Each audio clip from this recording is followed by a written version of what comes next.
Dû à mon grand âge de vieux, j'ai fait beaucoup de dates avec les meufs. Tana! Ta gueule, toi. Certains dates se sont passés dans des bars, au bowling, dans un urbex, en tournant un clip pour mes sons quand je faisais de la musique, avant YouTube. Et même dans un salon de thé. Tu veux du pudding, chérie? Volontiers. Et ma plus grande idée, un date sur le toit d'un immeuble à Toulouse. Sur le papier, c'était une super bonne idée. Mais en réalité, c'est vraiment parti en couille. 1 0 0 0 1 0 0 0 1. Alors pour commencer, c'est bien beau d'avoir ce plan en tête. Je suis un rêveur. Mais la question principale, c'est comment on y monte sur le toit de l'immeuble? J'allais pas emmener la meuf devant l'entrée et lui dire voilà, c'est là. T'as déjà fait de l'escalade? Commence à t'échauffer parce que ça grimpe sec, ma grosse. Non, évidemment. J'ai réfléchi. Et je me suis souvenu que j'avais un pote qui travaillait dans un immeuble de Georges Jaurès. C'est la place de Toulouse iconique où tout le monde s'est déjà donné rendez-vous là-bas au moins une fois. Et du coup, hop, en un petit coup de fil, il m'a envoyé le code de la porte d'entrée et boum, c'est bon.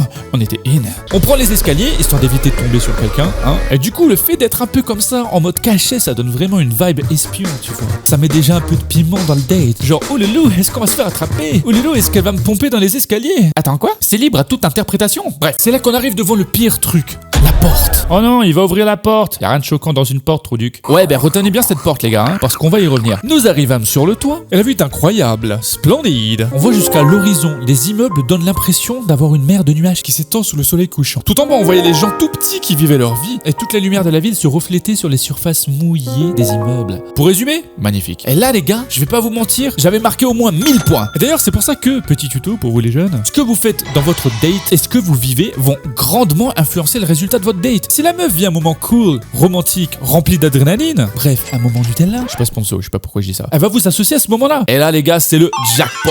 Croyez-en l'expérience d'une vieille branche comme moi. Oh merde, j'ai chié dans ma couche. On commence à visiter tous les côtés du toit et c'est marrant, on tombe même sur un jardin miniature. Genre là, sur les toits, en plein milieu de cette ville, il y a quelqu'un qui possède un petit jardin super sympa, loin de tout le bordel de la ville. On aurait dit qu'on avait découvert un coin secret de la map, c'était vraiment très cool. En plus, le jardin était super bien soigné. Ça donnait une vibe sereine, genre si t'es énervé de ta journée, tu rentres chez toi, tu te cales dans ce jardin avec un bon petit verre et t'es de nouveau détendax. Oh, je suis bien. Du coup, évidemment, nous nous approchâmes de la corniche pour nous asseoir et parler en dégustant l'horizon des yeux. On parle, c'est le genre de discussion de date, le classique, où plus le temps passe, plus t'es à l'aise. Bref, le courant passe bien. On se décide à descendre pour aller manger les crêpes. C'est les crêpes au Nutella des vendeurs de rue là. Je sais pas ce qu'ils mettent dedans, mais pète sa mère leurs crêpes. On se lève, on se déplace vers la porte. On a déjà le goût des crêpes dans la bouche. Et là, bah elle est où la poignée? Il n'y avait pas de poignée extérieure sur cette porte. On était enfermés sur le toit. Et là c'est marrant parce que c'est à ce moment-là précis que j'ai eu un petit flashback de quand j'y étais allé sur ce toit avec mon pote. Et je repensais à ce petit move qu'il avait fait et qui a son importance. Il avait bloqué la porte avec un bout de bois. Ah bah oui, c'est ingénieux, hein, c'est ingénieux. Pourquoi je l'ai pas fait? Putain de porte est en train de me niquer mon cou. Oh là là, t'es dans la merde. Évidemment, gros stress qui arrive. Comment on va faire pour descendre? Je vais quand même pas appeler à l'aide en haut des toits devant mon date là, comme un sgeg là. J'ai déjà perdu assez d'aura, merde. Et c'est là que j'ai eu une idée de génie. Il y avait une espèce de plateforme métallique à 3 mètres en dessous d'un côté du toit. Le truc était complètement rouillé et j'avoue, elle avait pas l'air en super bon état. Mais moi j'avais de l'aura à rattraper par tous les moyens les gars. Du coup je voulais à tout prix qu'on passe par là. Alors voilà ce qu'on va faire, d'accord? Je vais délicatement te lâcher sur la plateforme et on va partir de là tranquillou. Évidemment, comme c'est une meuf, elle a dit non. J'ai essayé de la convaincre par tous les moyens. T'inquiète, si tu veux je saute avant et je te rattrape. On saute ensemble. On fait un salto. Je fais l'hélicobite. Mais non, elle voulait pas parce qu'elle avait peur.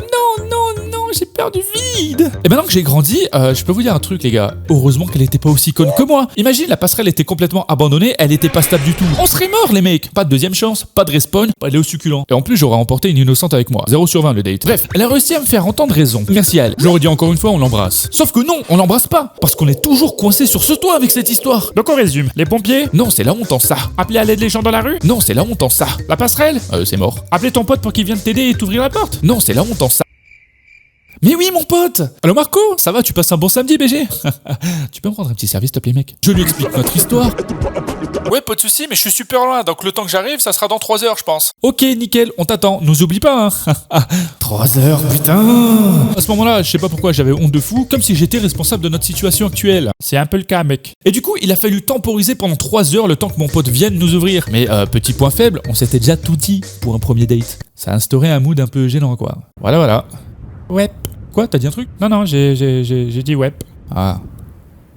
Voilà. Pour vous dire, on s'emmerdait tellement qu'on a fini par faire un cache-cache. Attention, j'arrive. Attends, je suis pas prêt. Au final, avec le temps, comme on n'avait pas le choix, voilà, on a continué à se parler, posé, assis l'un à côté de l'autre. En plus de ça, elle commençait à avoir froid parce que on était en hiver et le soleil, il était parti depuis un bon moment. Et moi, oui, j'avais honte, mais au moins j'ai pu lui sortir ce move d'acteur de cinéma. Tiens, prends ma veste, je n'ai pas froid. Alors que je me pelais les couilles, hein. Oui, les filles, quand on vous dit qu'on n'a pas froid, on ment. Voilà, on a les kiwis en forme de glaçon, quand on marche, ça fait le même bruit que des boules de pétanque.